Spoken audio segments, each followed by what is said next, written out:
ఇక్కడ నాకి మాట్లాడనీకి రాకుండే స్టేజ్‌ల పైన. నాకు స్టేజ్‌ల పైన గూడా మాట్లాడనీకి వస్తది.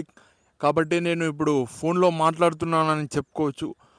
నేను స్కూల్ వరకు, ఇంటర్ వరకు ఎప్పుడు స్టేజ్ ఎక్కలేదు. స్టేజ్ ఎక్కి మాట్లాడేటోళ్ళని నేను చూసి భలే మాట్లాడాడు అని అనుకునేటోడిని.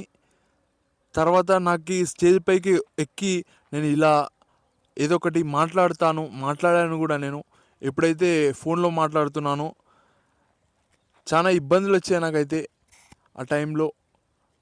ఏం చేయాలనో తెలియదు. ఏం మాట్లాడనీకి గూడా రాదు.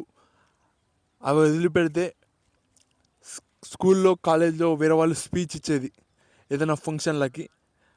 స్పీచ్ ఇచ్చే టైంలో అరే! భలే మాట్లాడాడు అని అనుకునేటోడిని. అది మళ్ళా చదువొచ్చినోళ్ళే మాట్లాడుతుండ్రి. అరే! అన్నీ వాళ్ళకేనా? నాకేం లేదా? మళ్ళా డాన్స్ చేసేటోళ్ళు గూడా ఉన్నారు. ఇక్కడ లాస్ట్ బెంచ్‌లో కూర్చున్నతోళ్ళు చాలామంది స్పీచ్ ఇయ్యడానికి భయపడుతుంటారు. కానీ ఆ ఛాన్స్ నాకొచ్చిందని చెప్పుకోవచ్చు. నేను 10థ్, ఇంటర్‌లో అనుకోలేదు స్టేజ్ పైకెక్కి మాట్లాడతానని. ఇంగా అట్లనే వదిలిపెట్టాను. సార్ వాళ్ళు గూడా ఎవరు వచ్చి ఎంకరేజ్ చేయలేదు. లాస్ట్ బెంచోళ్ళని, "బాబు నీకు చదువు రాదు గదా! పోయి మాట్లాడు. ఏదో కొద్దిగా చదువుతున్నావు. ఏదో ఒకటి మాట్లాడు స్టేజ్ పైన" అని చెప్పిందే లేదు. ధైర్యం ఇచ్చిందే లేదు. ఇప్పుడు బీటెక్ కాలేజ్‌కెళ్తే అనుకోకుండా నేను లేట్‌గా వచ్చాను. బీటెక్ కాలేజ్‌లో స్ ప్రోగ్రామ్ జరుగుతుంది. కాలేజ్ స్టార్టింగ్ బీటెక్ ఫస్ట్ ఇయర్‌లో కొన్ని ప్రోగ్రామ్స్ లాంటివి కండక్ట్ చేస్తారు. ఏవో మంచి చెడ్డ చెప్తారు. అలా కండక్ట్ చేసినప్పుడు ఆ స్టేజ్ పైకి ఎక్కాను నేను. లేట్ వచ్చిన తర్వాత సీట్లన్నీ కూర్చున్నారు. నేను అనుకోకుండా స్టేజ్ పైకి ఎక్కాను. అక్కడ మా ఫ్రెండ్స్‌తో మాట్లాడుతున్నాను. అది ఇది అని ఒక స్టేజ్ పైన కొద్దిగా నిలబడ్డాను. నాకు గూడా హ్యాపీగా అనిపించింది. స్టేజ్ పైన అందరూ చూస్తున్నారు. ఆహ్, ఎప్పుడు స్టేజ్ పైన గూడా నిలబడలేదు నేను. ఇంగ ఫస్ట్ టైం స్టేజ్ పైన నిలబడడం జరిగింది. పెద్దవాళ్ళు అది ఇది అని మాట్లాడడం జరిగింది. మంచి చెడ్డలు చెప్పారు. ఆ టైంలో ఏం చెప్పారని గూడా గుర్తుకు లేదు నాకి. నాకు ఛాన్స్ వచ్చింది స్టేజ్ పైకి. నాకన్నా ముందు వాళ్ళు ఎవరైనా మాట్లాడతారా అని అడగడం జరిగింది. ఒకరి తర్వాత ఒకరు కొందరే మాట్లాడడానికి చూశారు స్టేజ్ పైన. ఏదైనా మీ గురించి చెప్పండి అని. వాళ్ళ గురించి చెప్పారు చాలామంది అది ఇది అని మామూలుగా. నా పేరు అది. నా ఇన్‌స్టాగ్రామ్ అకౌంట్ ఫాలో చేయండి అని, నేను ఈ ప్రాంతం నుంచి వచ్చాను అని చెప్పారు.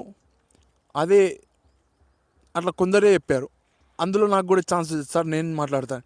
నా పక్కలోళ్ళు ఆశ్చర్యపోతున్నారు అది ఇది అని. నాకు లోపల ఉండే ఎప్పుడో ఒకసారి ఇట్లా అందరి మధ్యలో మాట్లాడాలి. నేను స్పీచ్‌లు ఇంటూ పెరిగాను. ముఖ్యంగా పొలిటికల్ లీడర్స్ మాట్లాడేటోళ్ళు ఆ స్పీచ్‌లు బాగా వింటుంటాను టీవీలలో. నేను లైవ్‌లో ఏమి చూడను గానీ టీవీలో క్లియర్‌గా చూస్తా ఆ టైంలో. ఇంక నాకొచ్చిందని ఛాన్సు మాట్లాడా. ఇట్లా మైక్ పట్టుకున్నా. ఆహ్, మాట్లాడా.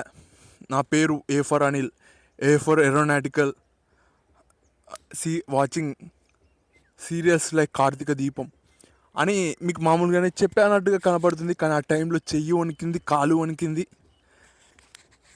ఇంగ ధైర్యం చేసి అలానే కంప్లీట్ చేసి ఆ స్టేజ్ అంతా ఉలిక్కి పడింది. కింద ఉన్నోళ్ళందరూ ఇట్లా భయపడ్డారు. అంటే భయపడ్డారంటే నవ్వుకున్నారు. ఇంత ధైర్యంగా చెప్తున్నాడని. ఏదో కొద్దిగా ఆ టైంలో ఇట్లా మాట్లాడొచ్చు అని కూడా తెలియదు. ఇంక మాట్లాడిన తర్వాత మా ఫ్రెండ్స్ హాస్టల్‌లో మరియు బయట అరే ఏం మాట్లాడారురా అరే అని నవ్వుకున్నారు. కొందరైతే అలా మాట్లాడకూడదు. ఏది పడితే అది. ఇట్లా నేను కన్‌ఫ్యూజ్ అయిపోయా. కరెక్టే మాట్లాడినానా? కరెక్ట్ మాట్లాడలేదా? అని ఇంగ వదిలిపెట్టిన తర్వాత కొద్దిగా భయపడినా, కొద్దిగా మనల్ని గుర్తుపడుతున్నారు ఒక సెలబ్రిటీ లాగా అనుకున్నా గానీ, చాలా సార్లు మధ్యలో గూడా స్పీచ్‌లు ఇచ్చే ఆ టైంలో గూడా చేతులు వణికాయి, కాళ్ళు వణికాయి. మనం ఏం తప్పు చేయట్లేదు. మనం ఏం తప్పు మాట్లాడట్లేదు. ఎందుకు భయం? ఇది నేను ఎందుకు చెప్తున్నా, నా ఒపీనియన్, నా స్పీచ్ ఎలా సాగిందో అని చెప్తున్నాను. స్పీచ్‌లు ఇప్పుడు మీరు యూట్యూబ్లో చూస్తే నేను అది ఇది మాట్లాడాను కొన్ని టాపిక్స్ పైన.